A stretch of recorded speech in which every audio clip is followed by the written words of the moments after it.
Alors, le premier poème, c'est peut-être très particulier parce que c'est un poème qui nous vient du lycée Léon Blum de Draguignan. Je voudrais saluer d'ailleurs le lycée Léon Blum et son proviseur, Madame Claire, qui peut être là. Elle se cache là, voilà. Qui nous envoie beaucoup de textes. Merci, chers collègues, qui est venu avec son adjointe. C'est très féminisé, hein, quand même, tout ça. Hein. Bon. C'est bien, c'est bien. C'est pas un reproche, bien sûr. C'était alors,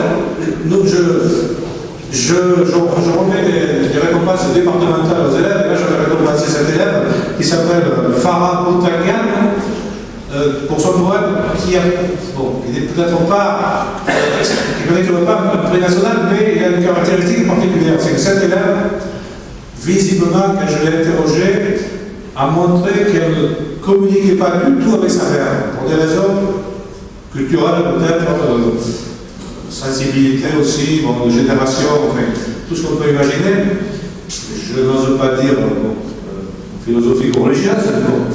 Et pour exprimer son amour de sa mère, elle a fait un poème qui s'appelle Maman, que sa mère n'a d'ailleurs pas lu, je pense, mais qu'elle a voulu exprimer. Et quand je lui ai moi-même expliqué comment on devait se comporter avec sa maman, ses parents, comment on devait leur montrer ses sentiments, cet élève s'est réellement très ému, était très touché, était un peu effondré, voilà. Et son professeur m'a dit, on ne lui avait jamais parlé comme ça, elle n'avait jamais eu cette reconnaissance et cette émotion. Alors, j'ai voulu qu'on vous le lise pour montrer un peu de quoi il s'agit dans ce cas très particulier, mais qui n'est peut-être pas si particulier que ça. Voilà. Maman, pour toi j'écris ces quelques vers. Je t'offre ce cadeau. Puisses-tu écouter ma prière? Je sais qu'il ne représente rien par rapport à ce que tu me donnes, mais je tenais tout de même à le graver sur le papier. Maman, je ne me rends pas compte de tout ce que tu fais pour ta famille. Chaque fois que je t'aperçois, mes yeux scintillent. Pardonne-moi de cette ingratitude involontaire. Sache que dans ma vie, tu es ce que j'ai de plus cher. Maman, le paradis se trouve à tes pieds. Je te dois le respect, mais l'ai-je vraiment mérité? Ton visage est pur et doux comme la soie. Si un jour on me demandait de sacrifier ma vie, pour toi je le ferai, sans foi ni loi.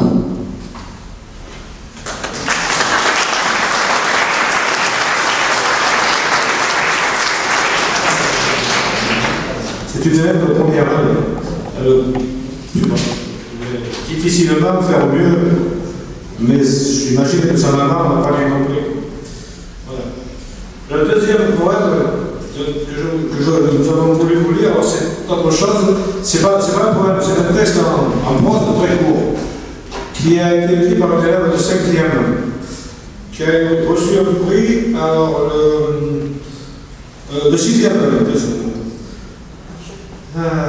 qui a eu le second prix, national quand même de la LOPA en 2010, voilà, exactement. Cet élève se sent une vocation d'écrivain. Elle a un talent, c'est sûr, une sensibilité, et elle a écrit un texte qui a une progression. Il faut bien écouter le début et la fin. Pour comprendre de quoi il s'agit. Je ne vous le dis pas, en fait. Mais c'est très particulier de ce que peut ressentir un jeune ou une jeune qui a en elle la vocation d'écrire. Voilà. Écoutez. Silence, sourire, rire. Le plaisir, la joie, le bonheur. D'où vient cette émotion si forte qui vous dévore lorsque vous êtes face à elle? D'où vient le picotement dans le cœur lorsque vous êtes à ses côtés? Le plaisir, la joie, le bonheur, On ne sait pas, mais elle est bien là, assise sur le sable chaud, le soleil me dévorant peu à peu. Le silence. Marchant tranquillement sur le sentier caillouteux, mes pieds nus effleurent la terre sèche. Le silence. Courant dans les champs de fleurs, le vent sifflant gaiement dans mes oreilles. Le silence. Chantant sur la scène, dans ma longue robe blanche qui danse. Le silence. Allongé sur un matelas moelleux, arrivé éveillé. Le silence. Je me balade à travers le temps, regardant tous ces tableaux de folie. Je souris. Cela me fait bien rire de voir tant de plaisir. Je souris. Je me pose tranquillement, telle une hirondelle, se posant gracieusement sur sa branche feuillue. Je souris. Assise dans cet espace blanc, j'écoute le silence. Je souris. Telle est ma tête, un espace blanc où se bousculent idées et images, mais sans un bruit. Je souris. Je me balade tranquillement dans une ruelle. Quand je passe devant cette vitrine où je le vois, je ris. Le livre tant désiré, qu'il m'a fallu tant d'années à écrire, je ris. Tant d'années ai-je travaillé pour le voir ici, je ris. Qu'il est beau sur son piédestal. Chut, quelqu'un approche. Il le regarde, se baisse et en attrape un exemplaire et passe à la caisse. Je ris. Sur le livre est écrit mon rêve. Tout le monde saura que j'existe à présent. Je ris. Sur le livre, écrit en gros le nom, mon nom à moi, Marion Madjarian. Mon rêve à moi, c'est d'être écrivain. Écrire, c'est mon plaisir.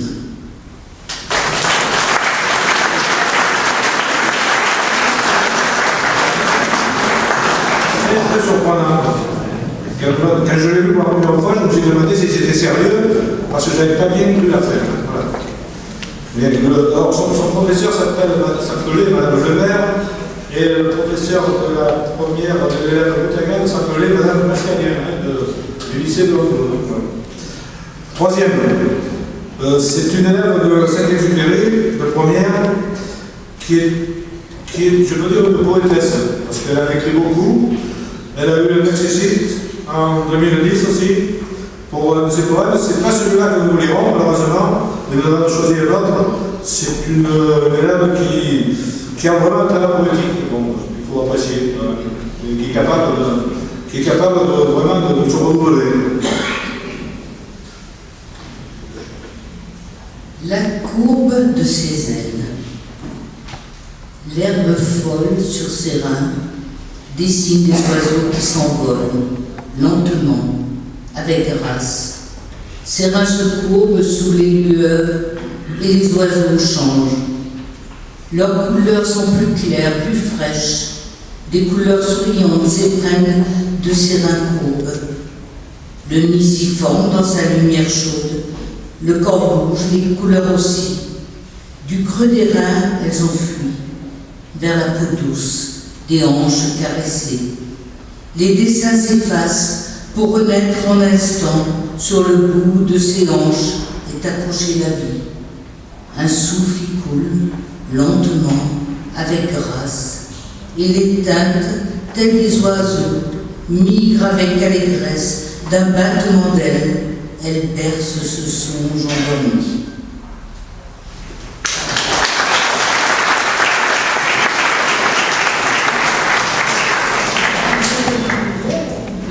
Alors le suivant, je sais pas, c'est un excellent poème d'une excellente élève de terminale,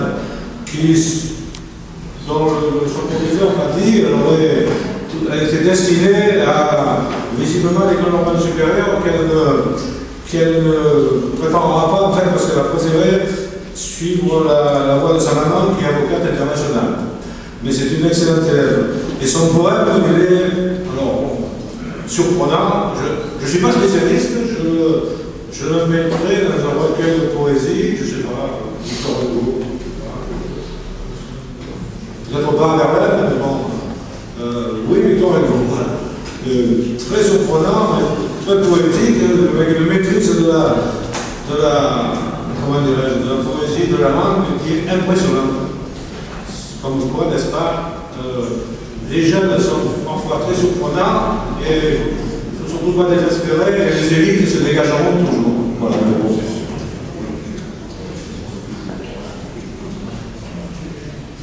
Le bruit du silence. Vous êtes-vous arrêté, ne serait-ce qu'une fois tout près d'une forêt, au milieu d'un bois ou même en pleine campagne, aux abords d'un ruisseau qui laisse couler ses eaux depuis la montagne?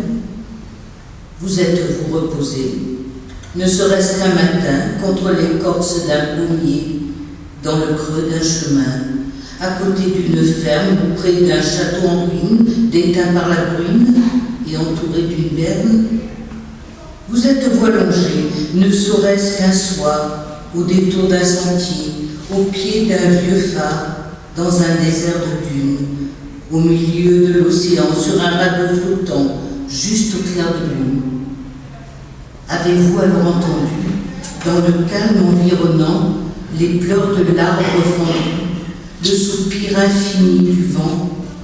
Savez-vous quelle souffrance, quelle blessure, quelle détresse, quelle passion et quelle démence ce vent porte-t-il? Quelle ivresse? C'est le bruit du silence, le cri de guerre de la violence. C'est la plainte d'un humain, homme, femme, gamin, celle d'un malheureux, gémissement affreux, son unique défense. Il ne doit rien dire, il doit juste souffrir.